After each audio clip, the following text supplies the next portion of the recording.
Negeri Indah Indonesia adalah tujuan warga dunia dari zaman dahulu kala dengan sejarah kerajaan Salaka Negara yang rajanya berasal dari India. Tak heran istilah Adiaksa yang berasal dari bahasa Sanskerta turut serta dan ada dalam istilah maupun bahasa kita. Adiaksa mendampingi dan membantu mengatasi masalah yang dihadapi para raja. Adiaksa adalah penasehat, memiliki kemuliaan dan cara berpikir hebat. Gajah Mada dari Kerajaan Mojopahit adalah Adiaksa yang terdata. Mahapatih Gajah Mada pada masanya menyusun semua piagam hukum yang terkenal dengan Kitab Hukum Gajah Mada.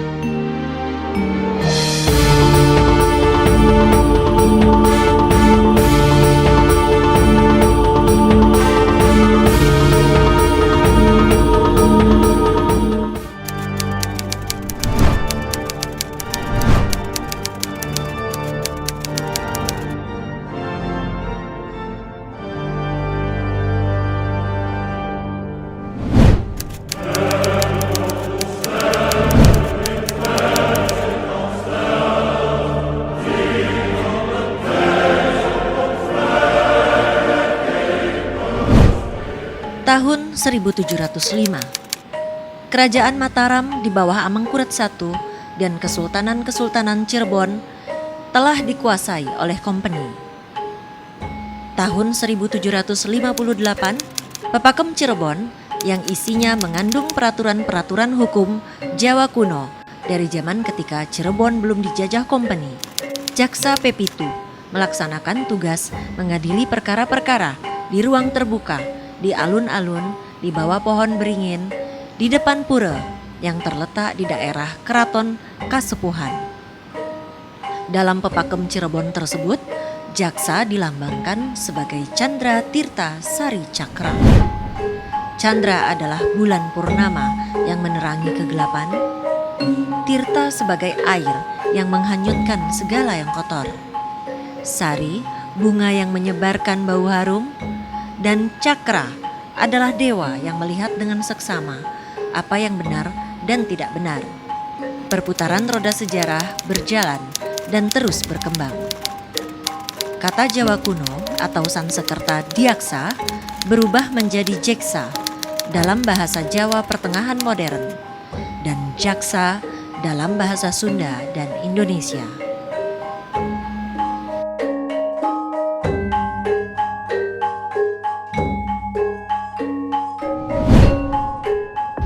Sebelum menyatu menjadi negara Republik Indonesia, kita melalui masa-masa kerajaan, kesultanan, juga masa dijajah.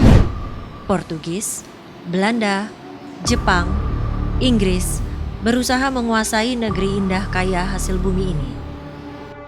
Berbagai cara dilakukan sampai akhirnya membentuk sistem peradilan dan pemerintahan sendiri.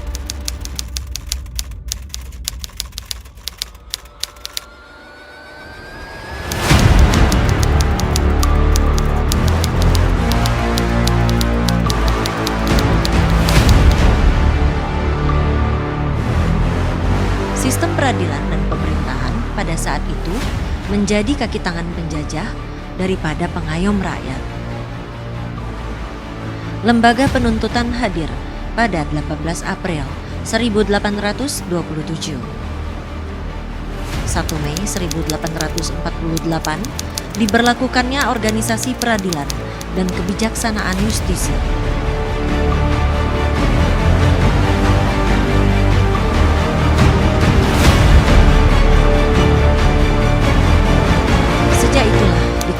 Officier van Justitie, yakni penuntut umum bagi golongan Eropa dan kelompok yang dipersamakan.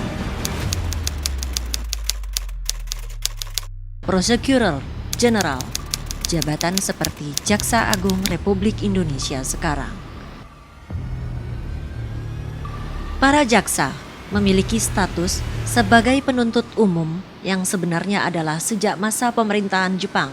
Kejaksaan sudah berada pada semua jenjang pengadilan, mulai pengadilan negeri,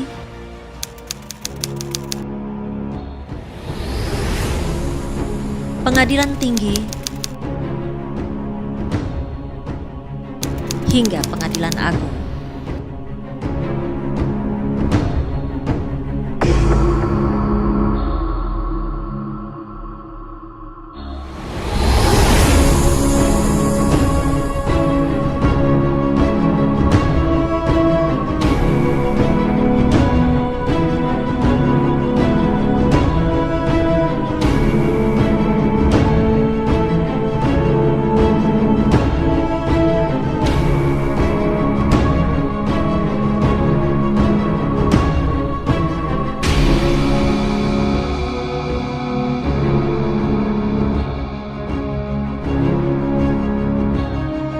Tahun 1944, setelah Osomu Seirei nomor 49 diberlakukan, kejaksaan dimasukkan dalam wewenang Siambu atau Departemen Keamanan.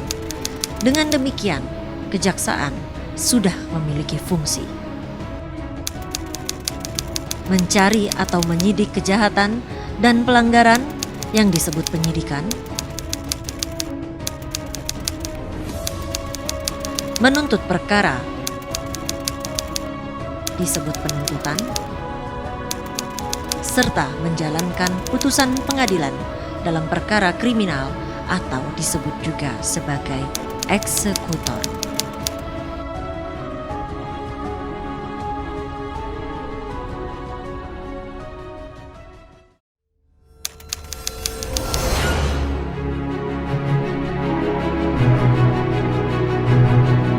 Tahun 1945, kita masih dijajah Jepang. Kita dijanjikan kemerdekaan. Kita dibingungkan dengan ketidakpastian akan tibanya hari merdeka. Pemuda-pemudi bersatu berusaha mewujudkan kemerdekaan. Ada yang cari aman dengan mengikuti arahan penjajah, ada yang tidak percaya dengan arahan Jepang yang diduga tidak akan melepaskan Indonesia karena kekalahannya di Asia Timur Raya. Jepang masih membutuhkan kita sebagai sandera. Janji kemerdekaan hanyalah angin surga. Kata proklamasi nanti hanya menjadi statement bahwa kita adalah negara yang tetap terjajah dengan bahasa yang lebih indah.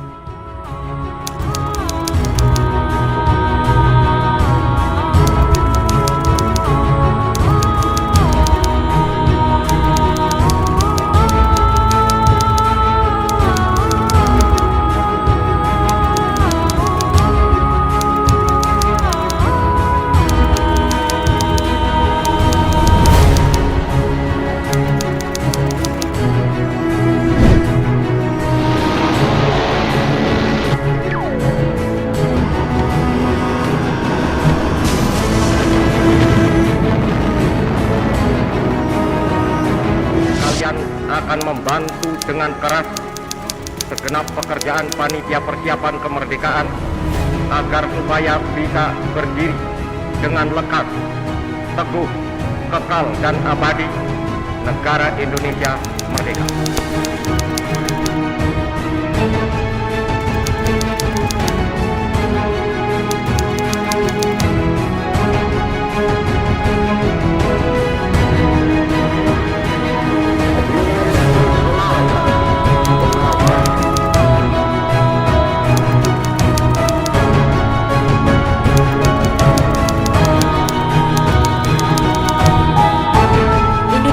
Merdeka secara hormat, bukan hadiah dari penjajah. Satu hari setelahnya, yakni pada tanggal 18 Agustus 1945, Panitia Persiapan Kemerdekaan Indonesia atau PPKI mulai menyusun alat kelengkapan negara. Pada 19 Agustus 1945, PPKI mengadakan sidang kedua. Saat itulah Indonesia dibagi menjadi 8 provinsi yang dipimpin oleh seorang gubernur. PPKI juga berhasil membentuk Komite Nasional Daerah, membentuk 12 kementerian dan 4 menteri negara, serta menetapkan 12 departemen dengan menterinya yang mengepalai departemen dan 4 menteri negara. Diangkat pula beberapa pejabat tinggi negara, yakni Ketua Mahkamah Agung, Jaksa Agung Gatot Taruna Miharja, Sekretaris Negara, dan Juru Bicara Negara. 5 September 1945, kabinet pertama dilantik. Pada saat itu, badan negara dan peraturan yang ada adalah peninggalan pemerintahan Jepang dan kolonial Belanda. Pada masa itu, kantor Kejaksaan Agung berada di Pusat Departemen Kehakiman, Jalan Gambir nomor 8, Jakarta.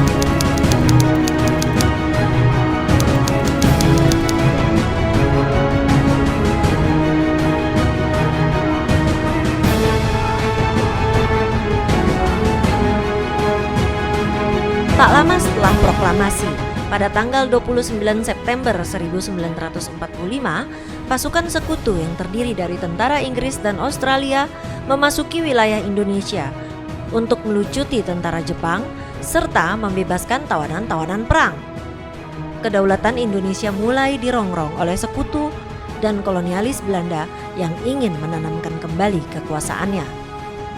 Pemerintah mengeluarkan maklumat pada tanggal 1 Oktober 1945 tentang pemasukan kejaksaan dan kepolisian masing-masing ke dalam lingkungan Departemen Kehakiman dan Departemen Dalam Negeri.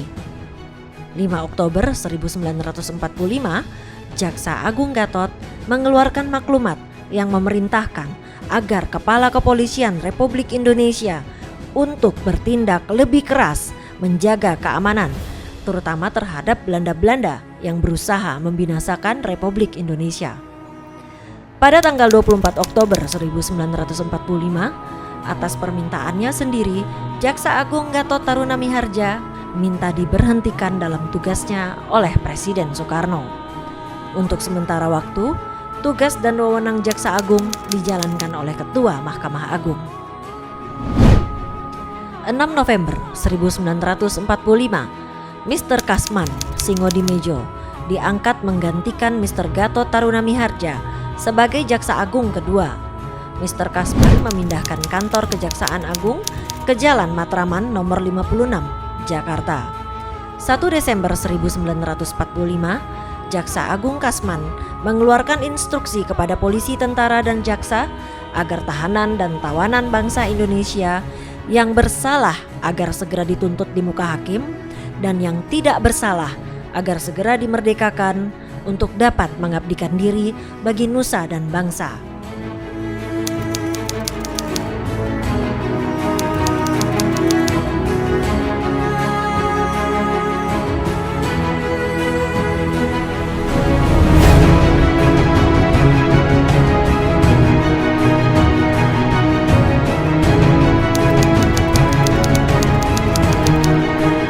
Karena situasi dan kondisi keamanan di ibu kota yang disebabkan oleh pengacauan serdadu-serdadu Belanda dan sudah membahayakan aparatur pemerintahan Republik Indonesia, maka sekitar penghujung Desember 1945, kantor Kejaksaan Agung dipindahkan ke Cirebon dan bertempat di salah satu ruangan kantor Kejaksaan Cirebon. 4 Januari 1946, Presiden dan Wakil Presiden hijrah ke Yogyakarta diikuti instansi lain termasuk kejaksaan yang telah berada di Cirebon. Di Yogyakarta, kantor kejaksaan bertempat di Bruderan atau asrama para pendeta Katolik di Jalan Sekodiningrat.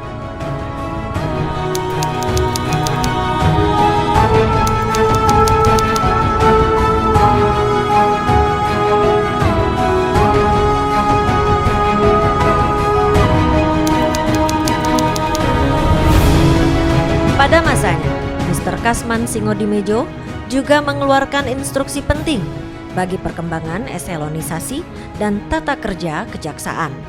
Antara lain dikemukakan bahwa susunan kejaksaan di Jawa dan Madura untuk sementara terdiri dari Kejaksaan Agung sebagai pusat yang langsung memimpin kejaksaan-kejaksaan di bawahnya. Mr. Kasman Singodimedjo menjadi Jaksa Agung kedua sampai pada tanggal 6 Mei 1946. Beliau diberhentikan karena pengangkatannya sebagai Kepala Urusan Kehakiman dan Mahkamah Tinggi pada Kementerian Pertahanan.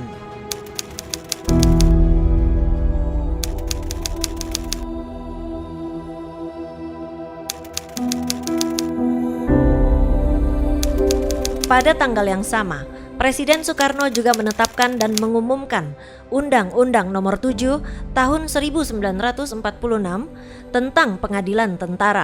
Dalam pasal 9 ayat 1 disebutkan bahwa Jaksa Agung karena jabatannya menjadi Jaksa Tentara Agung.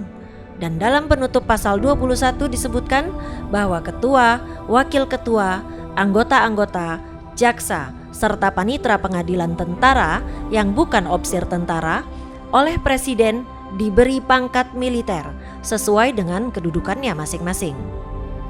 Dalam peraturan pemerintah ini diputuskan dan ditetapkan peraturan tentang pangkat jaksa yang tercantum dalam pasal 1 ayat 5 dan 6, yakni Jaksa Tentara Agung diberi pangkat serendah-rendahnya Jenderal Mayor dan Jaksa Tinggi tingkat 1 diberi pangkat serendah-rendahnya Kolonel.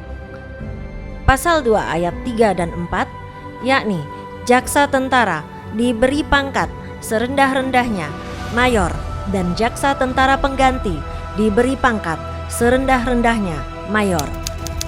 22 Juli 1946, Mr. Tirta Winata dilantik sebagai Jaksa Agung ketiga.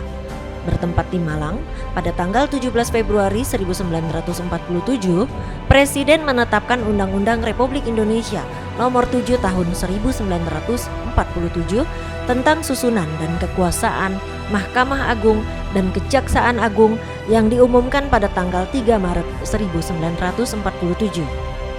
Dalam pasal 1 ayat 2 disebutkan bahwa susunan Kejaksaan Agung terdiri dari 1 Jaksa Agung dan beberapa jaksa tinggi yang diangkat dan diberhentikan oleh Presiden.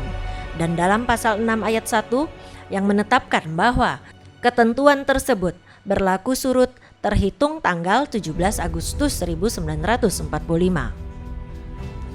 Kedudukan Kejaksaan Agung semakin kukuh.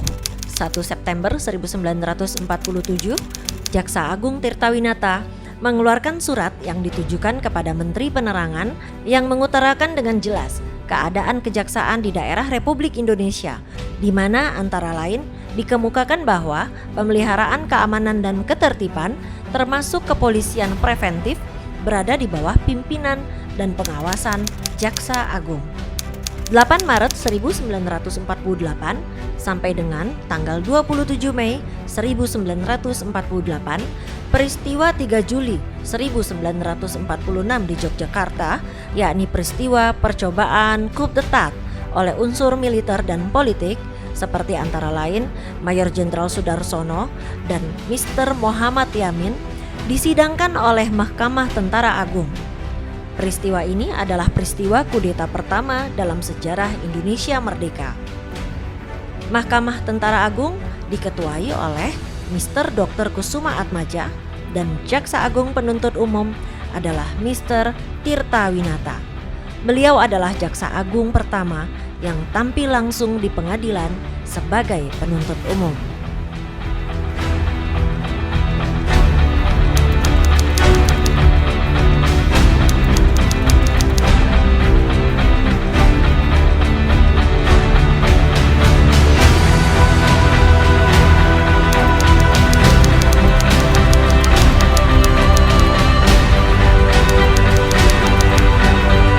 Mr. Tirtawinata mendapat kehormatan menjadi Jaksa Agung Republik Indonesia Serikat. Berhubung dengan itu, maka tugas-tugas Jaksa Agung di negeri Republik Indonesia yang berpusat di Yogyakarta dilaksanakan oleh Jaksa Agung Muda Mr. Muljatno dan Mr. Sudrajat. Di masa Republik Indonesia Serikat, terdapat perubahan penting mengenai kejaksaan dan presiden. Apabila dalam Undang-Undang Dasar 1945, kejaksaan merupakan komponen kekuasaan eksekutif dalam urusan penegakan hukum yang langsung ada di bawah presiden sebagai pimpinan tertinggi pemerintahan presidentil, maka sistem demikian tidak dianut dalam Konstitusi Republik Indonesia Serikat.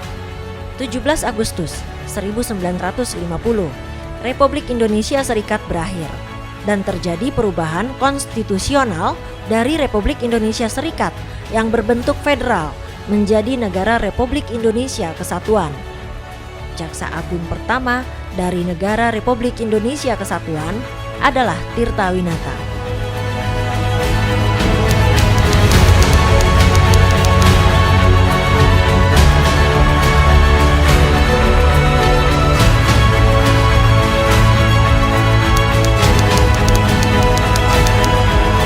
Pada masa genting ini, kejaksaan dipimpin oleh Jaksa Agung keempat, yakni Raden Suprapto.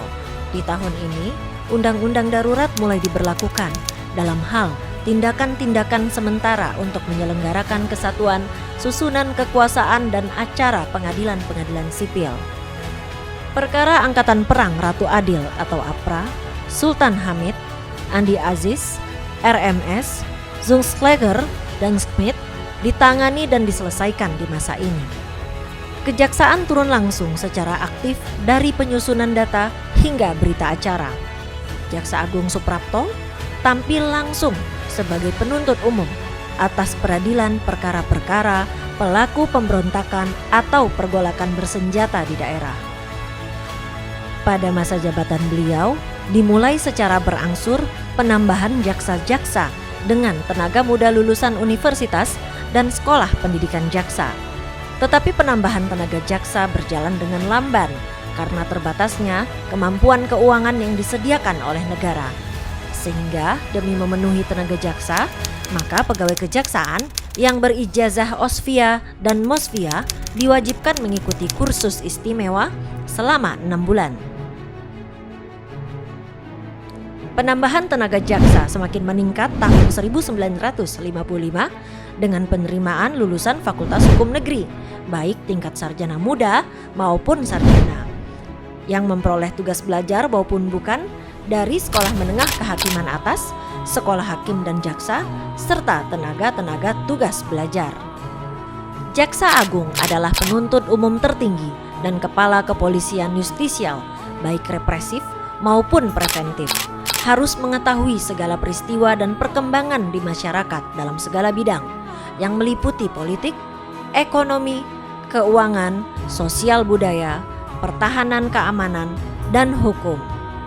Di kepemimpinan Jaksa Agung Suprapto terdapat perwakilan kejaksaan di luar negeri, antara lain di negara Singapura, Hong Kong, Bangkok, Manila, Tokyo, Jeddah, dan Kairo. Tetapi pada tahun 1959, perwakilan-perwakilan kejaksaan dihapuskan karena dianggap berlebihan. Jaksa Agung Suprapto dikenal sebagai jaksa yang memiliki keberanian. Akhirnya harus diberhentikan dengan hormat pada tanggal 1 April 1959 karena membuat keputusan kontroversial.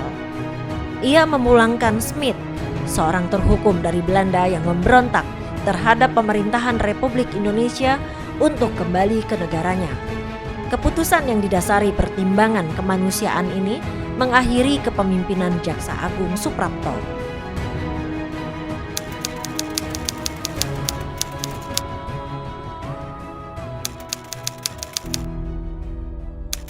Pengangkatan kembali Mr. Gatot Taruna Miharja menjadi Jaksa Agung pada tanggal 1 April 1959 berlangsung dalam suhu politik yang sedang memanas.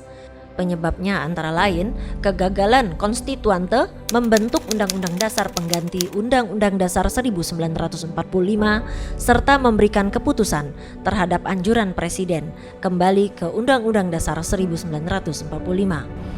Sekarang, hei bangsa Indonesia, bangkitlah kembali. Bangkitlah kembali dengan jiwa proklamasi di dalam kalbu. Tinggalkan alam yang lampau, tetapi jangan mengeluh. Jangan mengeluh. Keluh adalah tanda kelemahan jiwa. Ya, memang alam yang lampau salah. Alam yang lampau itu ini kita rasakan seperti satu pembuangan waktu 10 tahun lamanya. Tetapi toh jangan mengeluh. Berbesarlah hati bahwa kita sekarang ini sedar dan berjalanlah terus. Sekali lagi saudara-saudara, sekali lagi, segala tenaga dan segala modal yang terbukti progres akan kita ajak dan akan kita ikut sertakan dalam pembangunan Indonesia. Tenaga dan modal bukan asli yang sudah menetap di Indonesia dan yang menyetujui bagi pula sanggup membantu terlaksananya program kabinet kerja akan mendapat tempat dan kesempatan yang wajar dalam usaha kita. Perubahan-perubahan yang terjadi pada kejaksaan adalah bagian dari perubahan struktural dalam rangka retooling organisasi aparatur negara menyeluruh yang dilakukan oleh Presiden Soekarno sebagaimana digariskan dalam amanat tersebut. Sebagaimana yang pertama, di masa jabatan beliau yang kedua ini juga berlangsung sangat singkat, yakni hanya 4 bulan 21 hari saja. 22 September 1959, Adiaksa tegas yang tak kenal takut terus berjuang menyelamatkan keuangan negara ini kembali diberhentikan dengan hormat.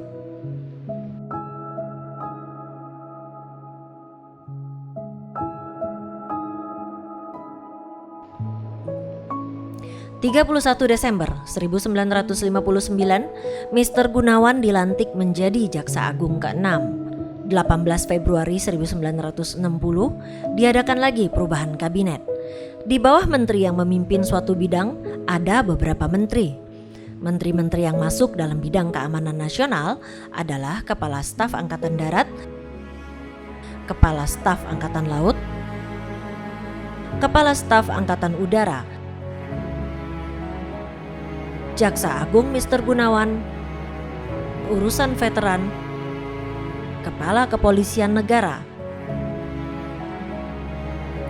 22 Juli 1960, status kejaksaan dari lembaga non-departemen di bawah Departemen Kehakiman menjadi lembaga yang berdiri sendiri dan diperkuat dengan keputusan Presiden nomor 204 tahun 1960 tanggal 15 Agustus 1960 yang berlaku surut terhitung mulai tanggal 22 Juli 1960. Menteri atau Jaksa Agung Mr. Gunawan menetapkan tanggal 22 Juli sebagai Hari Kejaksaan berdasarkan surat keputusan yang dikeluarkan pada tanggal 2 Januari 1961.